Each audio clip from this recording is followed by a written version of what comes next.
Amen. Amen. Awesome.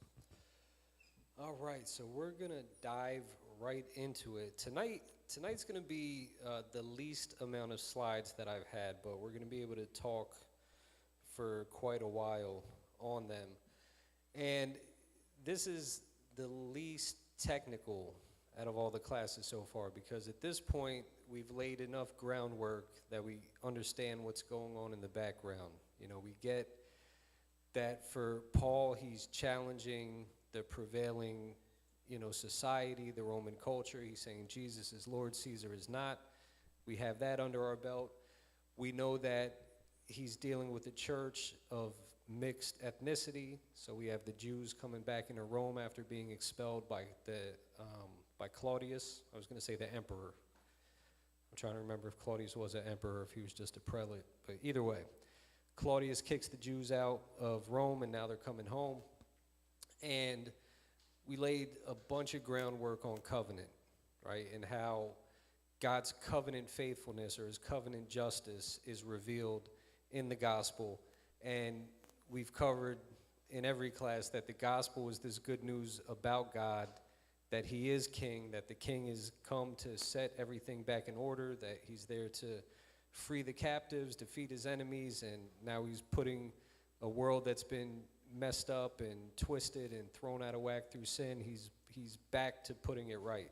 And he does this through the death and resurrection of his son Jesus. So we got all that under our belts.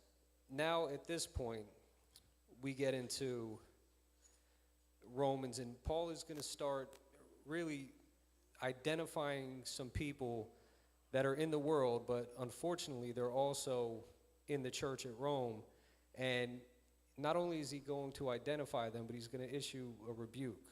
Now, we often think of rebuke as, being sharp with somebody, or you got to get loud or even rude with them at times. But rebuke is really just expressing your disapproval, right? You can rebuke in many different ways. You can do it gently, you can do it humbly, you can do it meekly. You don't have to beat somebody down. And I don't think Paul does beat anybody down as he's rebuking them. But he's going to let them know, this covenant justice, this faithfulness, this righteousness of God that's been revealed in the gospel, it's great for those on the faithful side of the covenant, but for those outside of that, it's not so great. And we're going to see how that works out. So we're going to take it back to Romans chapter 1. We're going to look at verse 16 and 17 again. And then we're going to go into 18, and we should finish the chapter tonight, God willing.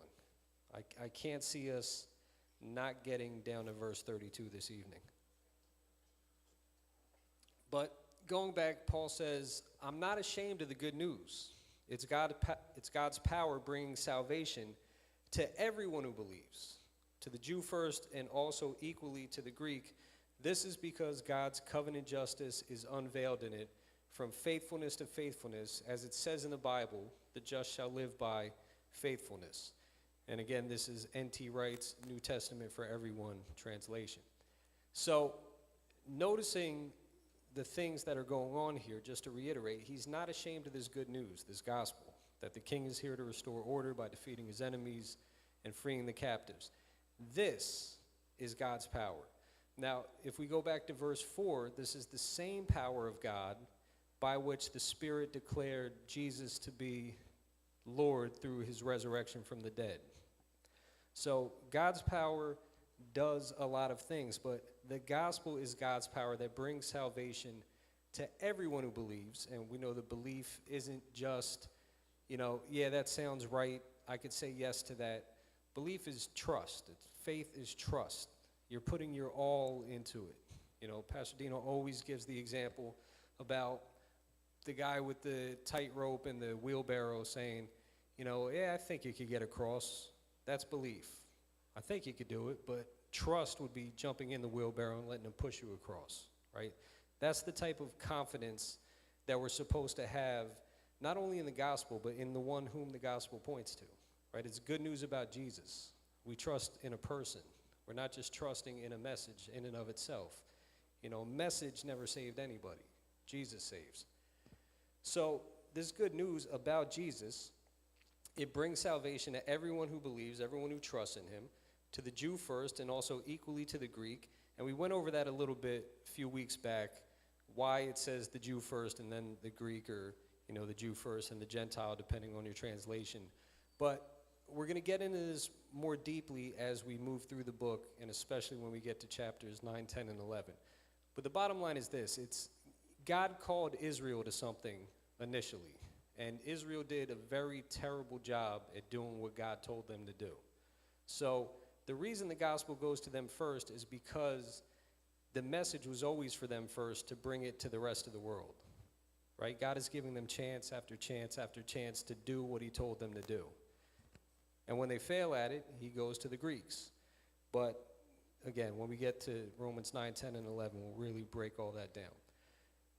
So it's to the Jew first, equally to the Greek. This is because God's covenant justice, or your translation probably says the righteousness of God, but God's covenant justice, meaning this is how God restores order into a broken creation, right? He's setting things right. Justice isn't just giving somebody what they deserve, but justice is putting things back together the way that they should be. So God's covenant justice, it's unveiled in the gospel from God's faithfulness to our faithfulness. So some translations will say from faith to faith. Some will say from faith for faith. Some will say originating in faith for the purpose of faith. There's all kinds of translations on that. But really what I believe Paul is getting at is from God's faithfulness, he's holding up his end of the covenant, to our faithfulness. We hold up our end of the covenant. Because when you're in covenant, there's obligations on both parties. And then he says, as it says in the Bible, the just shall live by faith or faithfulness. Now, if you go to the passage Habakkuk, and I thought maybe we'd go through the book of Habakkuk tonight and really break that down. But then I was like, you know what? It'll be a whole class on something that it's deep, the way you get into the different translations, like the way the Hebrew reads versus the Greek translation of it versus what Paul does. But at the end of the day, we're going to come to the same conclusion. So I'm like, I don't think I want to burn a whole class on Habakkuk when I want to get through this chapter. But I would invite everybody to read the book. It's only 3 chapters long. And the gist of it is this. It's like judgment is coming to Israel. And Habakkuk is like, we're crying out, but you're not listening. And God is saying, look, the just person, the righteous person, they're going to live by their faithfulness. They're going to be delivered by their faithfulness. And then when you get in different translations, some of them say by God's faithfulness. And either way, it works here. But I think it's saying the just shall live by faithfulness, by upholding his obligation to the covenant. And now we get into verse 18, and it says, for the anger of God is unveiled from heaven against all the ungodliness and injustice performed by people who use injustice to suppress the truth. What can be known of God, you see, is plain to them, since God has made it plain to them. So your translation might read something like, they're suppressing the truth in unrighteousness, right? Here, N.T. Wright, he's trying to keep the concept of justice at the forefront. Now, the Greek word, it can mean all of them. It can mean justice, it can mean righteousness, it can mean covenant faithfulness. It could even mean covenant loyalty. Like, it carries a lot of different connotations. But what he's saying here is the anger of God, it's unveiled from heaven against all the ungodliness and injustice performed by people who use this injustice to suppress the truth. Now, if you have a translation that say they suppress the truth and unrighteousness, it sounds as if they're deceiving themselves, right? And I read it like that for years. And when I was more heavily into like the Reformed theology, they have this doctrine of total depravity. And total depravity says that we're born alienated from God. There's nothing we can do about it. You know, we're these disgusting rebel sinners. We hate God. And every part of our being is just corrupted by sin. It doesn't say we're as bad as we could be. You know, you could always be worse. Even if you're a murderer, say you murdered 40 people, well, you could have murdered 80, right? You're not as bad as you could be, but there's nothing that you do that's not tainted with sin and disgusting in God's sight. And, you know, I've come to realize that that's not the narrative that's painted in the Bible. we are enemies of God, but we're not enemies of God because we're born that way. We're enemies of God because we end up rebelling against God at some point in life. But you're not going to tell me like a little 3-month-old baby is sitting there hating God, and God is disgusted by every cry that comes out of their mouth and every time they mess up their diaper, right? Like, that doesn't sound like the God that I've come to know and love. But when they read this, they'll say, all right, they suppress the truth in unrighteousness, meaning like you're deceiving your own self. You know the truth, but you hide it deep down. And there's a sense in which that's true. Like, every atheist knows that there's a God. They know instinctively. They know something doesn't come from nothing. And they might say, yeah, well, there was a big bang. All right, what caused the big bang? Where did that come from? It had to start somewhere. And then they'll ask the dumb question, well, who caused God? And then it's like, well, you don't understand God then, because it's kind of baked into the definition of what it is to be God. It means you're uncreated. But something uncreated had to create everything else. So they'll sit there and they'll argue with you, and they'll come up with all these brilliant arguments and, you know, logical reasons and why there can't be a God. But deep down, they know there's a God. It's like you see all the preachers that talk about when the plane's going down, these atheists all of a sudden start praying.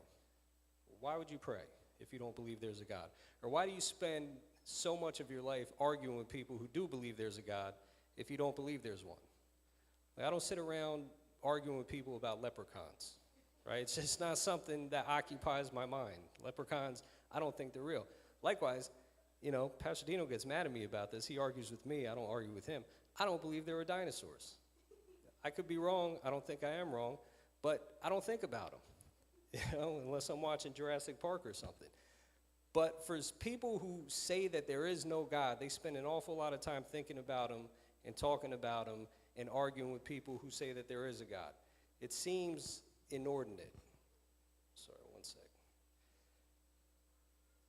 But that's not really what it's getting at. It's talking about that these people, they know better, but they suppress the truth, or they suppress the truth by injustice. So again, if justice is restoring order, injustice is knocking things out of order. It's disordered actions or affections or whatever it is. And he says, what can be known of God, you see, it's plain to them since God has made it plain to them. So I want us to notice the contrast between verse 16 and 17 and verse 18. So on the one hand, we have God's covenant justice, which is unveiled in the gospel, and it's salvation to all who trust in it, right?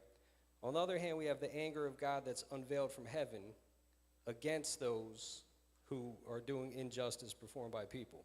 So you got God's covenant justice being contrasted with the injustice performed by people. That's on the one hand.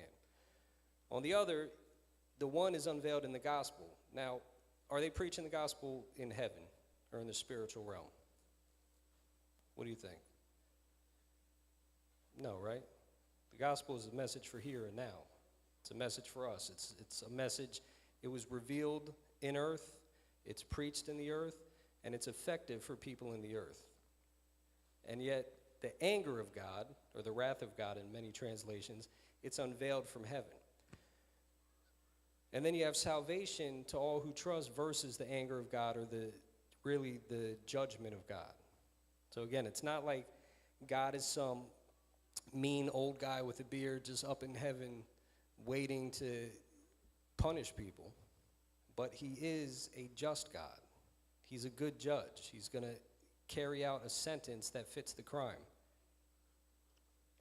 I just saw somebody saying the other day, they were talking about how, you know, it doesn't make sense to burn in hell forever for, let's say you lived 100 years. And even if you were the worst person for 100 years, they're like, the sentence doesn't fit the crime. I did 100 years worth of sin, but I got to burn for all eternity because of it. And the response that the person was given to that was, well, no, you offended an eternal God. And that's why you burn eternally. Because the offense is equal to the one whom you've offended. So there's a certain amount of truth in that, because when you look at the Old Testament, if somebody stole from you, they were supposed to pay you back what they stole plus interest, right? So even with they call it lex talion. It's like the eye for an eye, you know, what is it, eye for eye, tooth for tooth, and there's one other one. It's eye for eye, tooth for tooth, something for something. But that's the point. It's like equal retribution plus a little. So what happens in the case of murder? Anybody remember what the family was allowed to do to the murderer if they caught him? They were allowed to kill him. Yeah, they were allowed to kill a murderer. If somebody killed, you know, your son, your brother, your father, whatever, they could flee to a city of refuge, and they got to live there. And if they come outside, it's free game. If you catch them on the way there, you can kill them, and it's not considered murder. You're exacting justice, right? And then they would have a certain amount of time, and once the high priest died, it was like, you know, the slate gets wiped clean, and then they're free to go. But the point is, retribution, it's built into the Old Testament. So how much more for God, right? If I got to pay you back what I stole with interest, what do you have to give to God whom you spent your lifetime rejecting? You know, we think of the burning part. We think it's like torture. The reality is, God just gives you what you want. We're going to see this play out in the rest of this chapter, but God just gave you what you wanted. You didn't want him while you were alive. Why do you think your attitude would change once you die? You know, we assume, like, oh, I realized the error of my way. No, if I hated him now, I'm probably still going to hate him then. And that's what hell is. Hell is the absence of God. It's not about the burning. It's about not being connected to the source of life, right? That's what eternal death is. It doesn't mean you cease to exist. It means you cut yourself off from the one who's able to give you life and a quality of life. So you have no quality of life. And then there's certain passages of the Bible that really lead me to believe that, you know, you become animalistic, like Nebuchadnezzar. You know, Nebuchadnezzar, he got real prideful, and he made the statue, and he wanted everybody to bow down and worship it. And then he goes crazy, and he's wandering around with the ox eating grass. So he becomes, like, very animalistic. I think that's what hell is going to be like. I think we become less human, more animal-like. Now, I can't prove it, but, you know, it's just a hunch. And then when it talks about the people outside of the kingdom and the weeping and the gnashing of teeth, you know, that's what animals do. They're grinding their teeth and making these crazy sounds.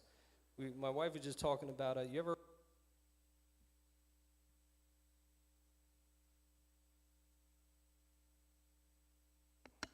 When a fox makes a noise, it sounds like a girl crying and screaming. It's crazy. We were out there years ago, and we hear it. We're just laying in bed. We had the window open, and I hear this scream. So I text all the kids. I'm like, you guys all right? And I'm like, yeah, we're fine. We're all right. And I hear it again, and I'm like, I think it's coming from over there. Should we call the cops? Like, it sounded like somebody's getting murdered. And, you know, a few nights later, I guess a fox showed up in our front lawn. Nobody woke me up to see it. I would have liked to have seen it, but it kept going in and out of this plant we had. But the point is, you know, animals make these crazy noises, like this weeping, this winnowing, this, you know, all of these crazy noises, and they gnash their teeth and they act a certain way. So it's not unreasonable for me to think that if becoming like Christ is the whole goal of all of salvation, and that is the goal, for us to be conformed into his image, right? Jesus is what it is to truly be human.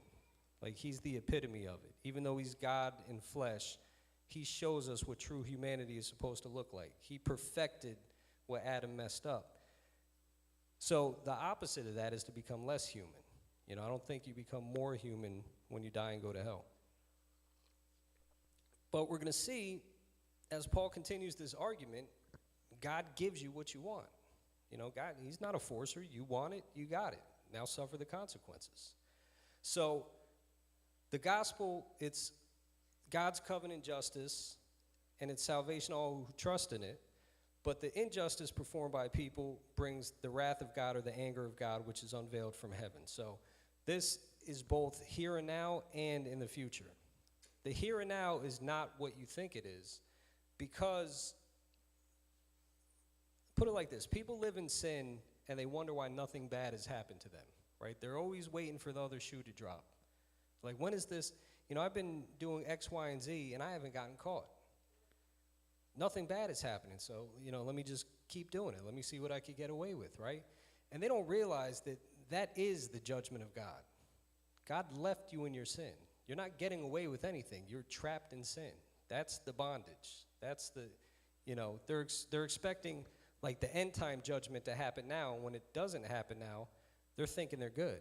And God's saying, you're not good. He said, you want it, you got it, but now you got to live like that. And that's no way to live. So again, he says, the anger of God, it's unveiled from heaven against all the ungodliness and injustice performed by people who use injustice to suppress the truth. What can be known of God, you see, is plain to them, since God has made it plain to them. And again, that word suppress there, it's this Greek word, katecho, and it means to prevent someone from doing something by restraining or hindering. To prevent, to hinder, to restrain, to keep from, so the people whose evil ways keep the truth from being known. So those who are doing this injustice and suppressing the truth, they're messing other people up. It's not that they're deceived, they are deceived, but it's that they're deceiving others in their suppression of the truth. We all know the saying, misery loves company, right? Nobody wants to be alone in their sin. They might want to do their sin alone, but they don't want to be the only one sinning. They want company. A lot of people speculate that's really the devil's, main goal in everything. It's like he knows he lost. He knows how it's going to play out, but he wants to drag people to hell with him. The devil don't want to be alone when he goes to hell. You all right back there? Yeah? All right. So again, the anger of God, it's unveiled from heaven against all the ungodliness and injustice performed by people who use injustice to suppress the truth. But what can be known of God, you see, it's plain to them, since God has made it plain to them. So those doing the ungodliness, those doing the injustice, plainly know these things. What can be known of God, whatever that is. We can't know everything about him, but what can be known, it's plain to them because God has made it plain to them. And he says, there are, of course, things about God which you can't see, namely his eternal power and deity. So we don't know what the Father looks like, regardless of what Joseph Smith said. I think Joseph Smith said he met with the Father and Jesus in the woods, and he said the Father was a man that was like 9 feet tall. And then you had these crazy Pentecostal preachers that came and started saying the same thing, like Benny Hinn said it, Kenneth Copeland said it. He said the Trinity is 9 persons, because each person is 3 persons. And the Father is 9 feet tall, and he's got a man's body and shiny black hair, and all of this wild nonsense. But of course, there are things we can't see, namely God's eternal power and his deity. You can't see the Father. The Bible says it plainly. In Exodus, it says, no one can see me and live, right? People, they see the angel of the Lord in the Old Testament, which is really the pre-incarnate Christ, and they're shook because they know they saw God, and they're like, we're going to die, but somehow they live. And then we find out in John that really they saw Jesus, and Jesus is the one who reveals the Father. But had they seen the Father, they would have died. But he's saying we can't see his eternal power. We can't see his deity. These things, they're just not comprehensible. But ever since the world was created, they have been known and seen in the things he made. So we can't see him, but we can see the results that come from him. We don't see the cause, but we do see the effect. This guy looked like you just came from DR. Amen. Nice outfit. Praise God. He came in real tropical. So they can be seen in the things he made. So again, the atheist saying there is no God, where did all this come from? Right? Nobody looks at that drum set and thinks it just came into existence. Somebody built that. Somebody put that together. It's too intricate to not have been put together. And then even the way it's arranged, every drummer likes their drum set a different way. So somebody specifically arranged this drum set in this way. They wanted the microphone there. They wanted the chair there. They wanted that mic there. Nobody thinks that just happens. You're not going to throw all of these pieces in the air and it's going to magically land that way. So you could see the design in the effect. And that's the big thing. Take something like my Apple Watch, right? It's a great piece of technology. I couldn't tell you how it was put together, but I know that it was put together. And this is nothing compared to the intricacies of human life, right? Funny enough, I just learned this a couple months ago, and I've been, giving the guys at the barbershop a hard time about this. Years ago, they used to have a tanning salon at the other end of the plaza, like a couple doors down from where we're at now. And these guys would go in there and they would buy this high pH water, right? And they would spend, it was like $8 a gallon or something for water. And I'm like, why you spend this money on water? They're like, oh, because of the pH. I'm like, it's just water. It's no different. And they're like, no, it's different. Trust me, the pH. So come to find out, they're thinking they're drinking this high pH water, and it's actually doing something. And your body has to be at a very specific pH level. So it's got to be between 7.35 and 7.45, right? You go any higher or any lower, you're dead. So everyone in this room, we're within 7.35 or 7.45. There's no getting around that. There's no like, oh, my pH is low, I'm at 6. No, you're dead, right? There's no, my pH is at 9, you're dead. That's all there is to it. So when you drink this, 8 pH water, as soon as it touches your stomach, it's hitting acid, and that acid neutralizes whatever pH was in there. But even if you were to raise your pH, you die. And if your pH was as low as you thought it was, you die. So I mess with them. I'm like, you guys spent $8 a gallon on this water for it to do absolutely nothing. I'm like, I told you. And they want to sit there and act like it was doing something. But the point is, that's how intricate the human body is, that we have to be within that certain range of pH, otherwise we drop dead. Planet Earth, 100 miles closer to the sun, we burn up. 100 miles further away, we freeze. It's put precisely where God wanted it to be and functions precisely the way God wanted it to function. Otherwise, it wouldn't function at all. So you're not going to tell me that there is no creator when everything points to one, when we don't look at anything else that way. Nobody thinks buildings just pop up. Nobody thinks cars build themselves. So you're not going to tell me stuff as intricate as the universe and as the human body didn't have a creator. They've been known and seen in the things that God has made. And as a result, these people have no excuse. You can't say, I didn't know God. You didn't tell me. You didn't give me enough evidence. You're not going to stand before the great white throne and argue your case based on ignorance. You're not going to say, I didn't know you were real. I didn't know that what I did was wrong. You know what you do is wrong. Even outside of God, you know what you do is wrong. A 3-year-old gets his toy taken, he doesn't like it. But he goes and takes another kid's toy. He knows he don't want his toy getting taken, right? So you know what you like, you know what you don't like. You don't want to get punched in the face. So what makes you think it's cool to punch somebody else in the face? We know. We don't have an excuse. And he says it right here. They knew God. But the kicker is they didn't honor him as God or thank him. Instead, they learned to think in useless ways, and their unwise heart grew dark. So some will say their thinking was futile.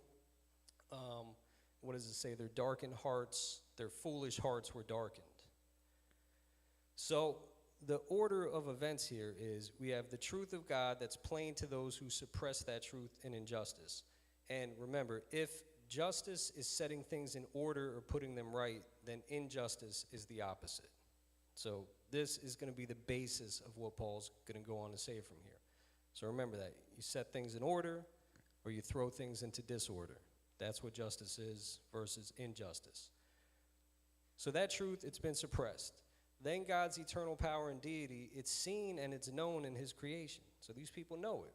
And those who suppress the truth in unrighteousness or injustice, they knew God and they chose not to honor and thank him. That was a choice they made. They said, all right, the evidence is there. I can't deny that you exist. But what I can do is say I'd rather worship something else. I'd rather not give you what you're due. That's what worship means. It's worthship, right? It's giving somebody what they're worth. God is worth everything. And they learned to think in useless ways, and their foolish hearts were darkened. This is the order of events so far. Then we get down to verse 22, and he says, they declared themselves to be wise, but in fact they became foolish. They swapped the glory of the immortal God for the likeness of the image of mortal humans and of birds, animals, and reptiles. So what do you think of immediately when we read that passage? They swapped the glory of the immortal God for the likeness of the image of mortal humans and of birds, animals, and reptiles.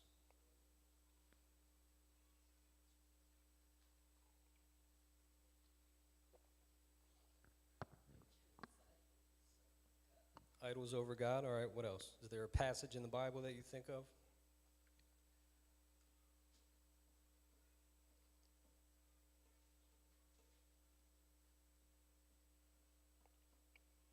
I'll give you a hint. It's in the Old Testament. Nope, but you're getting there. What was Moses doing when they built the golden calf? He was on the getting. All right, so which one of the 10 commandments is this violating? No other God before me, and then it goes on to say what? We're going to read it, so I'll just jump there. But he says this is depending on how you divide the commandments, this is either the first, second, or third, right? So some say that the first commandment is, I am the Lord thy God who brought you forth out of Egypt. The second commandment is, thou shalt have no gods before me. This is the third commandment. I would say this is the second commandment. So the first is no gods before me. And this second commandment, you shall not make for yourself a carved image or any likeness of anything that is in heaven above, or that is in the earth beneath, or that is in the water under the earth. You shall not bow down to them or serve them, for I, the Lord your God, am a jealous God, visiting the iniquity of the fathers on the children to the third and the fourth generation of those who hate me, but showing steadfast love to thousands of those who love me and keep my commandments. So again, why shouldn't they do this stuff? Because this is what all of the nations did. This is what everybody outside of Israel was doing. This is what all the pagan neighbors were doing. And God is saying, I set you apart. I claimed you as mine, so you can go set in order what they've got disordered. And what do? They do exactly what the nations do, and they get punished for it. So what does God say here? He said, I'm a jealous God, visiting the iniquity of the fathers on the children to the third and fourth generation of those who hate me. So remember, iniquity, it's inward. It's not just, sin is like, yeah, you messed up, you missed the mark, you might not have known what you were doing was wrong, but it was wrong nonetheless. Iniquity, it comes from within, right? Iniquity, it's a condition, it's a state of being. So the chance that you have this deep iniquity in you, and you got all of these people living in your household, and they have no iniquity in them, is slim to none. It was not uncommon for 3 or 4 generations to be living together. And, we all have traditions that we pick up from our family. So a lot of people talk about high blood pressure runs in my family. Diabetes runs in my family. No, bad eating habits run in your family. You ate the way your parents ate because you grew up eating like that. You can reverse that. You don't have to be diabetic. You don't have to have high blood pressure. Oh, cancer runs in my family. Doubt it. You know what I'm saying? I highly doubt it. Is everyone in your family dying of cancer? Probably not. So the point is, we pick up behaviors. The same is true with iniquity.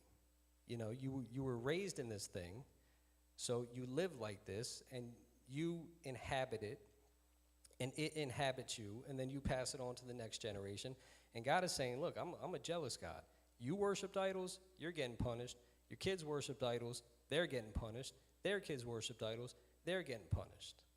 I told you what not to do, you did it anyway. But I show steadfast love to thousands of those who love me and keep my commandments. That's all I asked you to do. Keep the commandments. It's not, the commandments aren't just rules for the sake of rules. It's instruction for how to live a good life. God wants the best for us. He really does. He's not a hard taskmaster in the sense that he's beating us down like a slave just to see everything he can get out of us. He's a hard taskmaster in the sense that he wants the best for us, and he knows exactly how much pressure to apply to get the best out of us. Amen? But they do exactly the opposite. They do what God says not to do. He says, don't do it. Don't make the carved images. They swap the glory of the immortal God for the likeness of the image of mortal humans and of birds, animals, and reptiles. So imagine this, and we don't have to imagine because we've all been there at some point in our life, but you have the God of all the universe, God created everything. He created us. He loves us in the most perfect way possible, and we choose stuff over him all the time. Doesn't matter what it is. Take your pick, whatever your poison is. We're no better than them just because we're not making idols out of wood and clay and stone and stuff like that. You know, we can build these idols in our hearts and in our minds. In fact, that's what the people did. We're going to go on again to see the progression. But it starts in the mind, right? It starts with their futile thinking. And then it comes to this. They go from futile thinking to declaring themselves to be wise. So you have these worthless thoughts, and you meditate on them, and you allow them to take root. And then you say, you know what? I think I'm pretty smart. You know, I'm pretty wise. These thoughts that I have, to God they might be worthless, but to me they mean everything. And in fact, they became foolish. Why? Because they say, here I have God, I got the creator of everything. I don't care about him. I'm going to take some created thing. And it's not even something that he created. It's something that I created myself. I built myself a little idol. Again, it doesn't matter what it is. Could be your husband, could be your wife, could be your kids. Could be football, could be whatever. Could be your job, making money. We had a guy used to come to the church. He wouldn't come if the Dolphins were playing. We'd be like, can't go to church today. The Dolphins are playing. Like, bro, you can catch it. You can rewatch it. Yeah, they've been horrible forever. My brother-in-law's a Dolphins fan, but it wasn't him. But that's what I'm saying. Like, you've erected this idol. Like, I can't possibly put God over the Dolphins. You know, doesn't even matter if they're good. Like, she got an Eagles shirt on over there. I don't want to say she's an idolater, but I know a bunch of Eagles fans who fit the bill. But that's the point. So they get to that point, and what does God do? It says, and pay attention to this phrase. So God gave them up, right? He gave them up to uncleanness in the desires of their hearts, with the result that they dishonored their bodies among themselves. So again, notice the progression. It goes from these worthless thoughts to thinking you're clever, not honoring God. So now what does God do? God gives you up to all kinds of foul actions. He gave them up to the uncleanness in the desires of their hearts, with the result that they dishonored their bodies among themselves. I never read the book. Some people in here probably have, but I know Joyce Meyer had this book, The Battlefield of the Mind, right? It starts here, and then it works its way out. Jesus said, you know, what's in a man is going to proceed forth from him, right? So if he said a good tree can't produce bad fruit, and he's like, I'm paraphrasing, but like a fruit bush isn't going to give forth thorns and thistles, right? Whatever's on the inside is what's going to come out. So they have these unclean thoughts. They have these futile thoughts. They find themselves very clever, and God gives them up to that. You want it? You got it. Here you go. You want to think like that? Go ahead. There's your unclean desires in your heart, and there's a result. And the result is that they dishonor their bodies among themselves. They swap God's truth for a lie, and they worship and serve the creature rather than the creator, who is blessed forever. Amen. So when we see little things like that, like the creator, he's blessed forever, amen, that's called a doxology, right? And Paul will slip that in all over the place. So when you read his epistles, especially we get to Romans 9 and 5, there's one to Christ. And it's significant because doxologies are for God. And the fact that he does one to Christ, well, that tells us who Paul believes Christ to be. I just watched a debate the other day, a Unitarian debating a Trinitarian, and you know, the Unitarians have fits with stuff like that. They really got to jump through some hoops to explain why Jesus is treated the way that he's treated. They'll just say stuff like, he's an agent, he's a representative, you know, what you do to him, you're really doing to God. And it doesn't quite work. It doesn't get you there. It doesn't get you to speaking about him the same way you speak about God, to giving him worship the same way that you worship God. You know, Jesus gets sacrificed. Nobody but God gets sacrificed. So we get all this, we come to this little doxology. They swap God's truth for a lie. Everything God gave him, he revealed it to him clearly in his creation. They knew it's true. But they swapped it out for a lie, and they worshiped and served the creature rather than the Creator. The Creator is blessed forever. Amen. So God gave them up. There it is again. He gave them up to shameful desires. Even the women, you see, swapped natural sexual practices for unnatural. And the men, too, abandoned natural sexual relations with women and were inflamed with lust for one another. Men performed shameless acts with men and received in themselves the appropriate repayment for their mistaken ways. So here's the point where modern scholars who are, on the liberal end of the spectrum are going to say, well, God, Paul is not talking about like loving homosexual relationships here. He wouldn't have known about that. In the ancient world, they didn't know anything about two men who were in love with each other. They're just talking about pederasty. So pederasty is you got a rich old dude who just wants a boy toy, so he's got some 16-year-old guy on the side that he likes to step out on his wife and sleep with the 16-year-old. So they're like that, that was the social dynamic back then, but it wasn't like, two 25-year-old guys who were madly in love with each other and wanted to get married and live in a loving covenant relationship for the rest of their life. Paul wouldn't know anything about that. The fact of the matter is they had all that back then. Like, there's no new thing under the sun. Gay marriage is not an innovation. We're just the first ones to actually do it. Like, that's how depraved our society became. But, they said Alexander the Great had some husbands on the side, and Julius Caesar was known as every man's wife, right? So none of this is new. And God is saying, this is what I'm going to do. You want this stuff. You want to think this way. I'm going to give you up to these shameful desires. These things are shameful.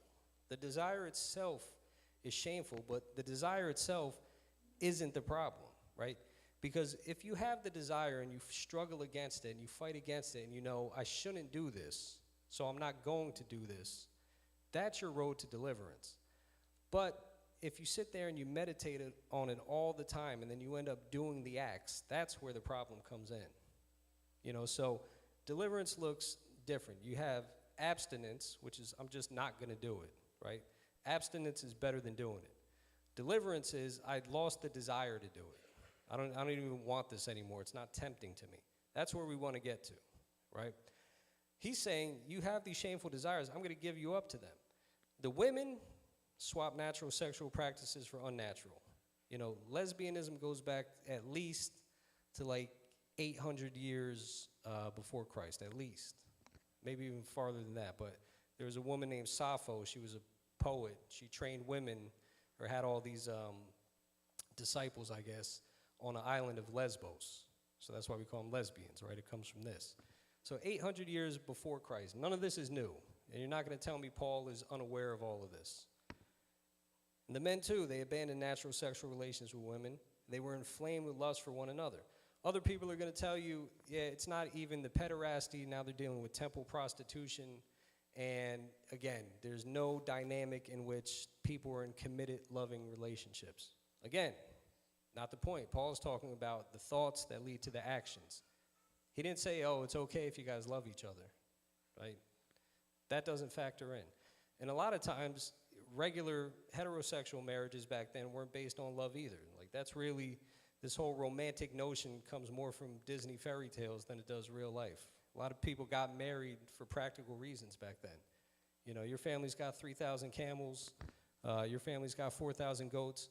Let's link our families up so, we got a bunch of animals that we could work with.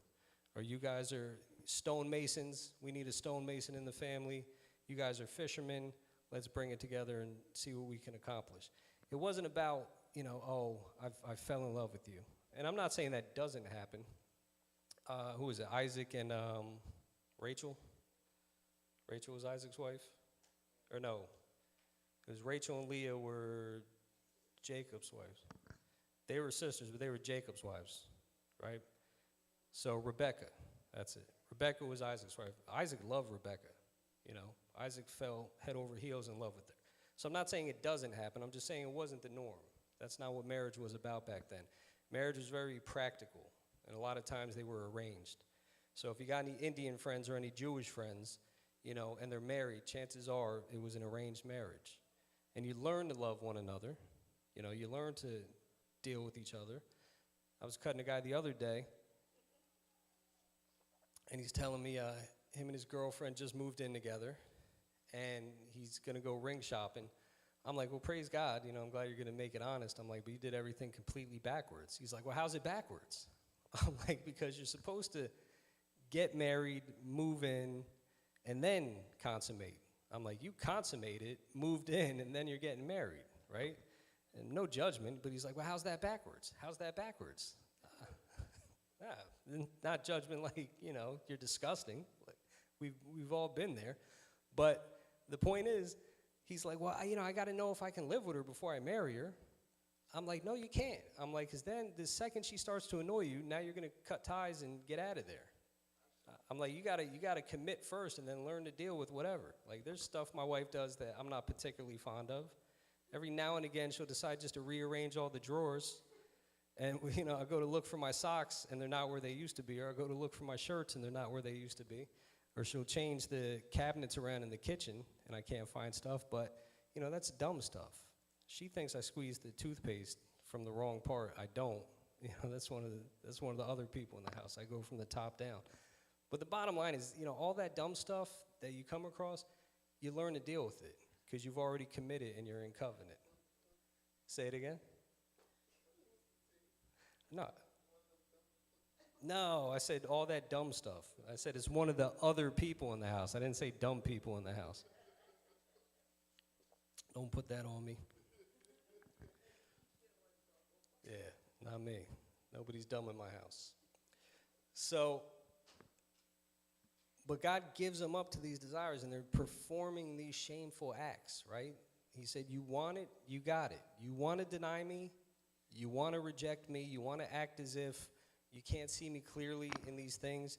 You want to suppress this truth and teach others to suppress this truth and deceive others. There you go.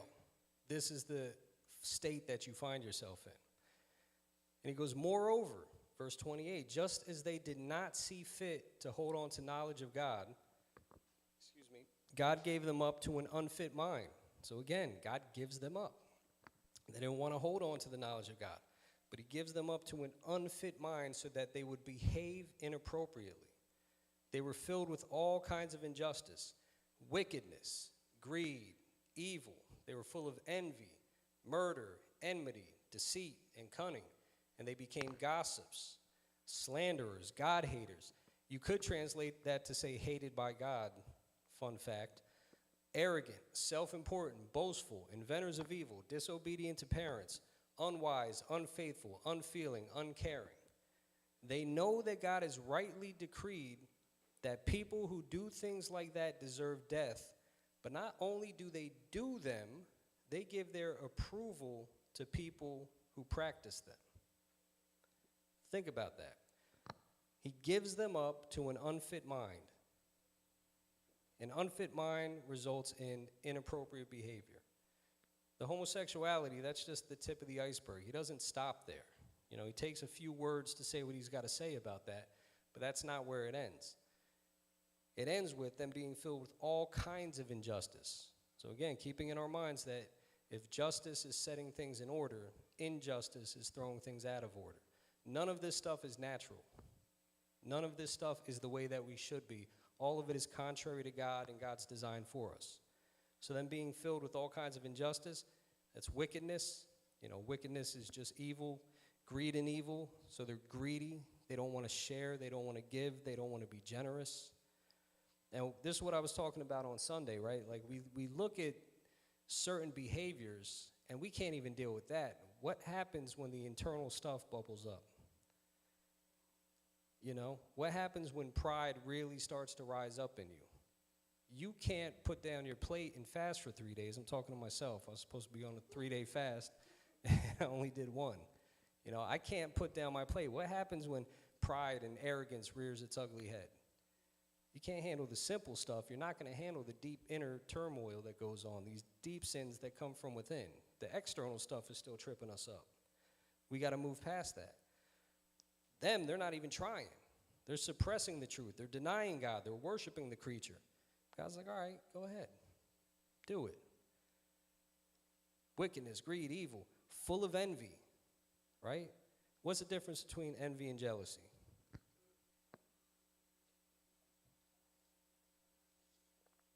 Anybody?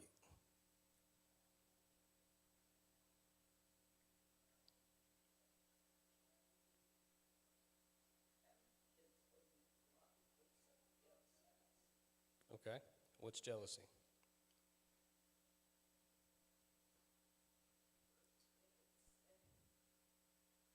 So, go ahead. Envy is, well, like you said, what when you it's kind of like coveting. It's like you want what somebody else has. You're envious of them.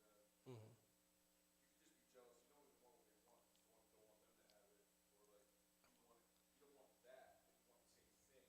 Hmm. So like you don't want his girlfriend, but you want a girlfriend, and you're jealous that he has a girlfriend. Not that you want his girlfriend. You're right there, but flip it. Okay. You're right there.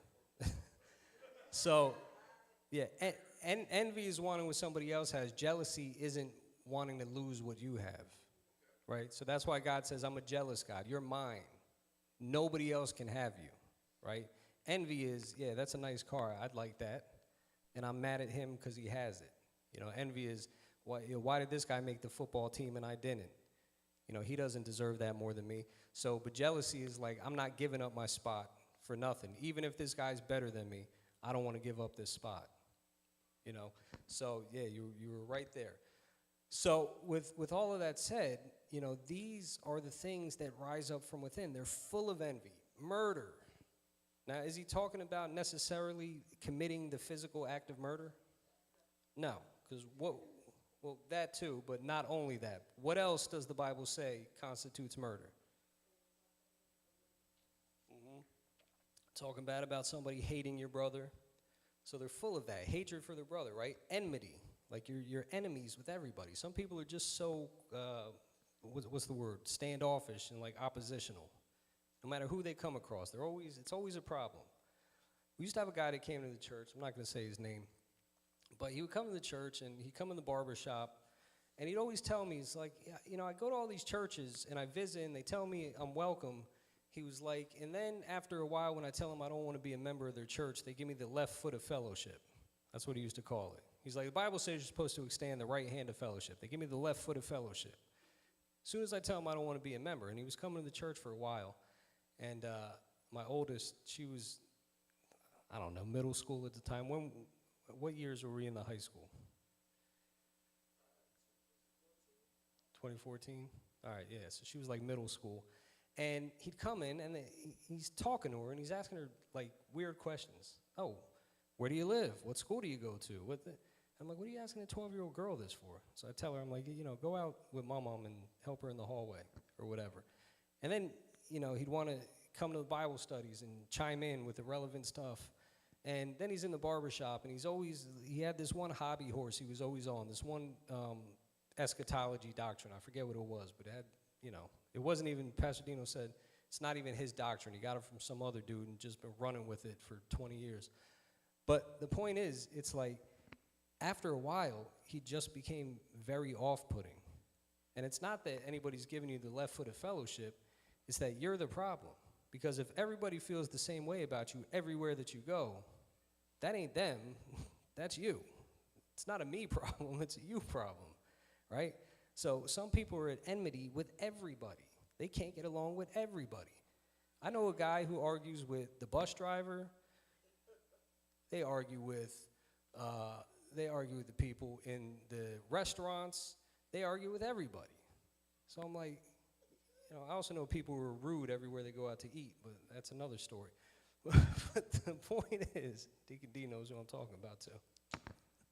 But they're full of this stuff, deceit. They're just liars. You lie to lie. You don't even lie because there's a benefit. And a lot of people, that's number one question. Why would they lie? What do they have to gain from lying? And you just don't realize that liars lie to lie. They don't have anything to gain. Some people just like to lie. I was one of those people. I used to love to lie. I didn't even care. There's no reason whatsoever. It didn't gain me anything. I didn't particularly care what you thought about me. I wasn't trying to make myself look better or worse or anything like that. I just wanted to see what I could get you to believe. Like, you guys know Bone Thugs and Harmony? Yeah, so I told my cousins we were related to them. To the one guy, the light-skinned guy. I didn't even know that guy was half black. I thought that guy was Spanish. So I tell my cousins, you know, I named some obscure relative, and I'm like, yeah, that's their son. And they're like, for real? And I'm like, yeah. And I had them believe in it, and then I was like, nah. But for absolutely no reason. I just would like to see what I could get away with, right? So when you say, oh, why would they lie? Because liars like lying. That's it. But they're full of deceit, cunning. They're crafty. They want to see, you know, how can I con somebody out of something, right? I'm getting ready to go into negotiations over a car, so I want to see how cunning this car salesman is. I'm going to keep it all to email because I don't even want to look them in the face because these little lying devils try to milk you out of everything they can. I don't want to deal with these serpents, yeah. Try to give me some high interest rate, keeping it all on wax. But they become gossips, right? Gossiping, you know, I ain't gonna lie, I've still to this day fall into it every now and again. You know, somebody says something, my ears perk up, and I'm like, what happened? What'd you say?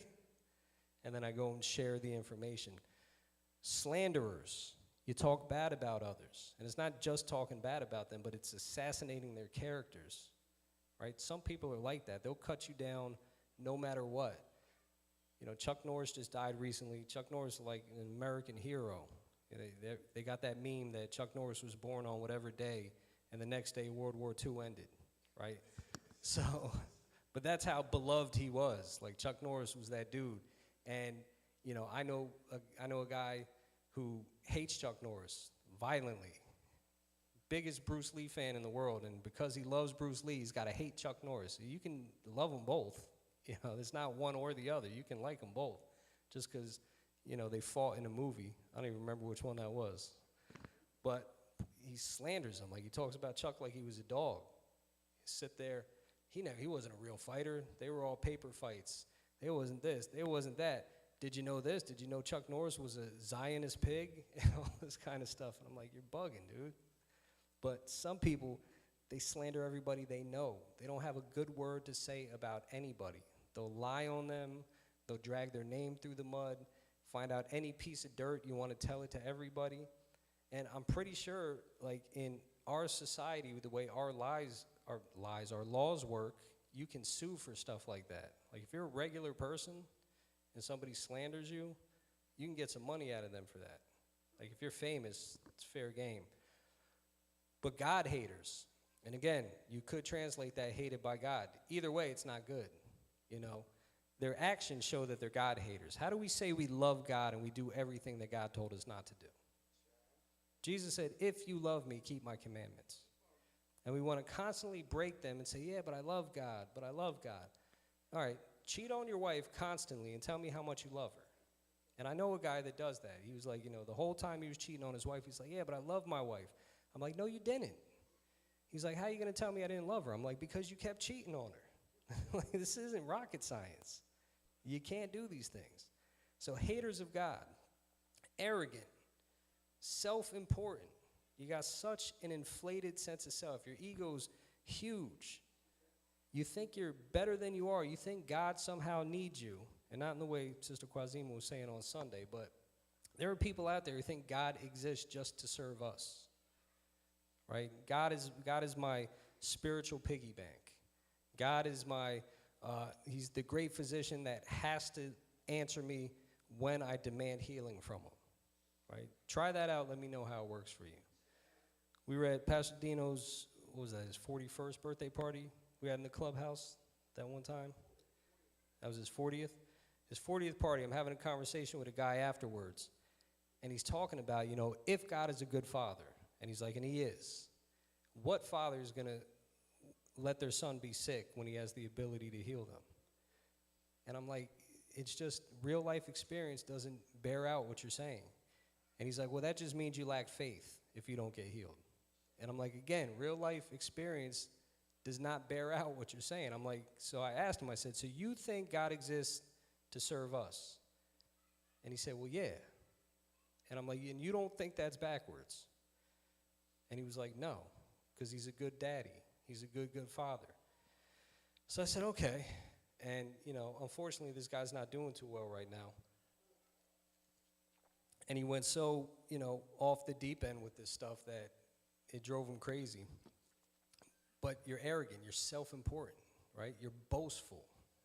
You can't do anything without bragging about how great it is. You ever see Coach Carter? When the kids are celebrating after they score a point, and then he ties his shoe and he starts celebrating. He's like, woo! He's like, I did that.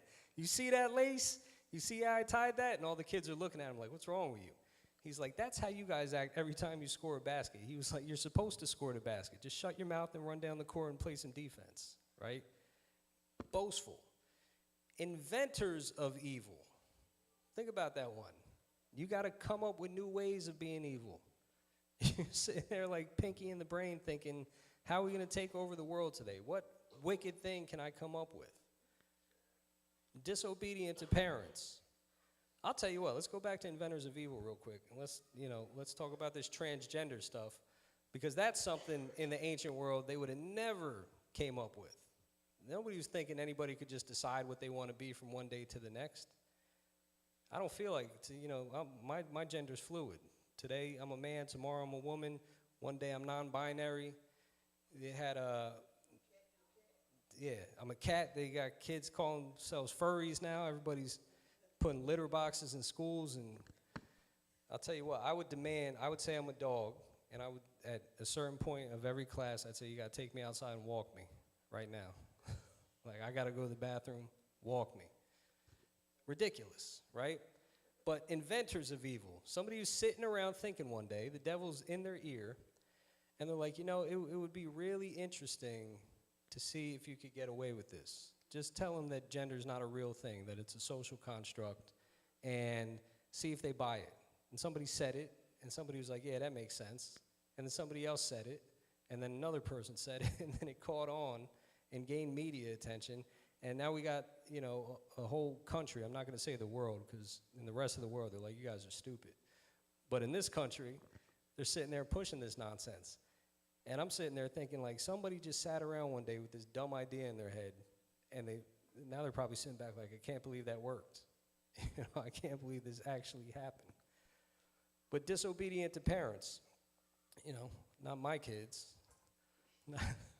not my son. Anybody got Hulu? Yeah, you ever see that commercial where it's the football player's mom? The one football player, his teammate comes up to him, he's like, boy, you smell like hot dog water.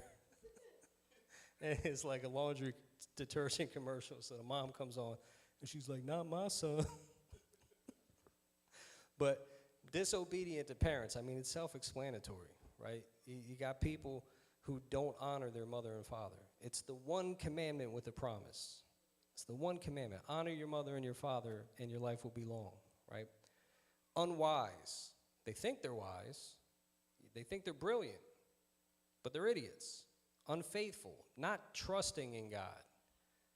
Not trusting in the source of life. Not trusting in the creator of everything. And they don't trust in him because they erected these idols, and they're sitting down and they're bowing down and they're worshiping, and by worship I mean they're sacrificing to these idols, and they're doing all of this nonsense when they could have just said, God, I see the effects of everything you've done, and I trust in you, because I know that if you could make all of this, I know that if you could send your son into the world and for him to die and to rise from the dead, then you can do anything. So let me put my faith in you, my trust in you, and see where you take me. But they're unfeeling, uncaring. So unfeeling is like apathetic. Again, I tend that direction. It's just, I got to fight to care about stuff. But they're like not even fighting the feeling. It's just, I don't care about nothing. I don't feel nothing. I'm numb. Uncaring. Who cares? What does it matter? Nothing happens. Somebody gets, shot in the subway or thrown on the third rail or whatever, let me pull out my phone and record it rather than trying to help them. I can't even watch those videos. When the guys in the shop tell me about, oh, did you hear about this? You want to see the video? I'm like, no, I don't want to see that video. I want to see somebody die. I want to see a woman get raped on a train while you got 40 people just sitting there recording it on their phone. What's wrong with you? How far from decency have you come? Yeah, but this is the result, right? This is what happens when you worship and serve the creature rather than the creator. This is what happens when God gives you over to yourself. It says they know God has rightly decreed that people who do things like that deserve death. But not only do they do them, they give their approval to people who practice them. That's how he ends out the chapter. But it's crazy because even in the church we get this. We might not be doing it, but we approve of the people that are. We drove, I got my brakes done today, and we drove by at least 2 churches with the rainbow flags outside of them. And they might say, the pastor might be like, I don't practice that, but I'm all for the people that do. Well, you shouldn't be, because it's not the best for them. We went to my cousin's funeral a few months ago, and I'm sitting there. I got a gay cousin, and I'm talking to his dad, and his dad was like, yeah, so I heard the church is good with this now. He's like, I heard they said it's not a sin no more. And I'm like, I don't know what church you're talking about. He was like, yeah, I heard the Pope said it was cool. I said he didn't, I'm like, but you could find maybe individual churches that are saying that, but the church has not said that. And he's like, yeah, well, like in the old days, we didn't know about it, but now it's kind of normal, and this, that, and the other. He's like, I always talk to my kids about sex, but, this one, he's like, I really don't know what to do. He goes, because I can't have that conversation with them. But I'm explaining to him, I'm like, listen, man, here's the reality of the thing. God created us a certain way. God has our best in mind. That's not the best for us. I'm not saying people don't feel what they feel. I'm not saying people don't want what they want. There's all types of sinful things that we'd like to be doing, right? But we can't do them because it's bad for us. This is just one of those. So I'm like, listen, I love your son. He's my cousin. This isn't good for him. The bottom line, him having a boyfriend, it's not healthy for him in any sense. And then we're with my cousin. We gave him a ride to where he was going. And he was like, you still smoke weed or you don't smoke weed anymore? I'm like, nah, I haven't smoked weed in over 20 years. He was like, oh, man, I feel so bad for you. And me and my wife are looking at him like, man, we feel bad for you. Like, you're 20 plus years into this thing. You haven't got off weed yet? This is his idol. He loves weed. The whole family loves weed. But the point is, none of this is good for them. And if you give your approval to it, if you act like, oh, it's okay, you're just doing them a disservice. You can't affirm people in their sin because then they get comfortable in it, and sin leads to death. Apart from that, I'll hear guys, allegedly saved and vicariously living through unsaved guys and the wicked, disgusting things that they do.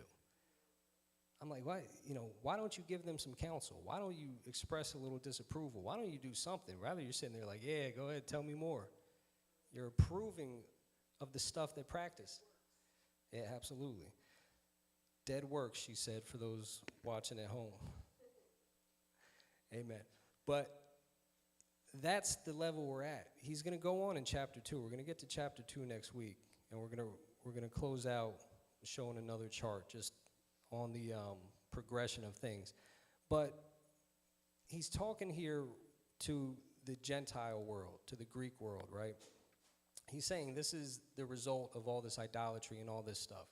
Now, the Jews in the church, they're going to take this attitude like, yeah, get them, Paul. Tell these godless pagans, what it's really like. And when we start to get into chapter 2 next week, Paul's going to say, hold on.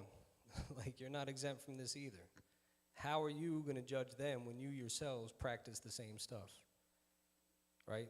So we're going to dig into all that next week, but final slide, here's the progression. You suppress the truth, and that results in you not honoring or thanking God. Don't ever miss an opportunity to thank God, right? Thank him for the breath in your lungs, for the fact that you woke up this morning, you got food to eat, a roof over your head, car to drive, you can afford gas by some crazy miracle, right? There's no shortage of stuff to be thankful for. And thankfulness is going to breed worship, and worship is going to draw you in closer to God. But when you suppress the truth, when you act like God isn't who he said he is, when he isn't who you know him to be by the things he's created, you don't honor him, you don't thank him, and that leads to useless thinking and darkened hearts. And then these futile thoughts, right? Many translations say futile thoughts. That leads to idolatry. And idolatry, again, it's not just me melting down this podium and building an idol out of it. I can erect an idol out of anything. I can put anything before God. I can put myself before God, my kids before God, my car before God. It doesn't matter. Take your pick. Anything that is more important to you than God. And it's not even always in the positive, like I'm doing this for that, right? Sometimes it's in the negative, simply that I'm not doing this for God. Right? There's sins of omission and sins of commission. Sins of commission are the positive things we do. And I don't mean positive as in good. I just mean the things that we do towards something. The sins of omission are the things we don't do that we should be doing. So I'll close out with this, but you get these people that are like, I don't need to go to the church. I am the church. We are the church. So the church is, I'm just going to sit around wherever I'm at. I'm in the Denny's having eggs. That's church. That's church to me. I don't need to be a part of a congregation. We had a young lady many years ago tell me, yeah, I've been spending a lot of time with God, and he told me, stop going to church. I need to just take a few months to be alone with him. And I said, that ain't God. I'm like, I said, I believe you heard it, but you ain't hear it from God. I'm like, God said, don't forsake the assembling of yourselves together, right? If you are the church, answer me this, and anybody could throw an answer out. But in Matthew 18, when it says, if you're offended with your brother, go to your brother and try to reconcile. And when he doesn't hear you, go grab another witness. And when he doesn't hear the both of you, take him to the church, right? How do you do that if you are the church and it's just you? Yeah. And then how do you put them out of the church? So I don't want to hear this nonsense. We are the church. Like, go to church. Don't just be the church, go to the church. But the idolatry then leads to all of these disordered practices because they got to play themselves out in some real tangible way, shape, or form. Doesn't matter if it's the homosexuality or the envy or the jealousy or the murder, whatever it is, idolatry is going to lead to that. Amen? All right. Any questions before we wrap up? Comments, grievances. Are there any comments over there on the YouTube or the Facebook? Oh, he back there sleeping. You! Yeah, he's praying. Christian, pray us out.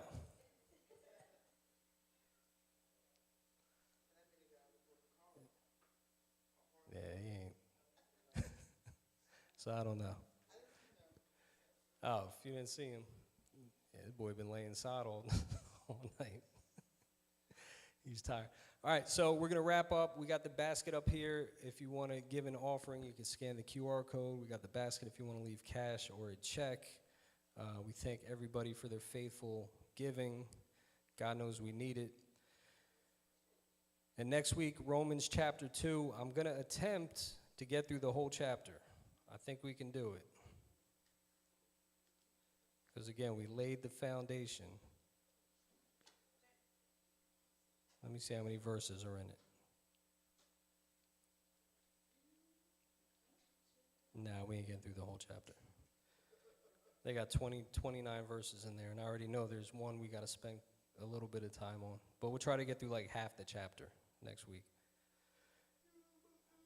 All right, but that being said, God bless you all. We're wrapping up. Christian, if you want to stop the stream. Everybody get home safe. God bless you. What I say unto one, I say unto all, watch and pray. God bless.